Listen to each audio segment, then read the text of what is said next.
Let's talk about price to sales ratio. Welcome to Maniana. At the end of this very short video, you'll know what is price to sales ratio, why you should care about it, how it is calculated, when and how you can use it, and what are its downsides and limitations. Investors use different investment strategies and different metrics to compare companies whose shares they intend to buy. Price to sales ratio, or PES ratio, is one of such metrics, showing how much investors are willing to pay per dollar of sales for a stock, or in other words, how much the market values every dollar of the company's sales. PES ratio equals to the market price of the stock divided by full year sales per share, or in other words, the company's market capitalization divided by its revenue over the past 12 months. The typical 12 months period used for sales in the price to sales ratio is generally the past 4 quarters or the most recent or current fiscal year. PES ratios between 1 and 2 are generally considered good, and PES ratio of less than 1 is considered excellent. Again, a ratio of less than 1 indicates that investors are paying less than $1 per $1 of the company's sales. Any number higher than 3 or 4 is considered unfavorable. Sounds easy, but the value of everything is in comparison. Watch this video till the very end to ensure you understand the downsides and limitations of this metric. If you find this video interesting or useful, please smash the like button below the video to support my project and encourage me to create more educational videos about finance and investing. A legit question you might ask now is, why shouldn't I use PE ratio instead? Price-earnings ratio is a great and very useful metric. But there are industries in which you will be waiting for years till the company actually starts to produce any earnings. And there are young, potentially high-growth companies, like, for example, a lot of tech startups, not earning anything yet. Does it mean the stocks are worthless? Not at all.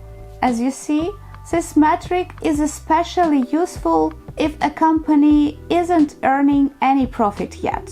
You can look at its PES ratio and see if its stock is undervalued or overvalued.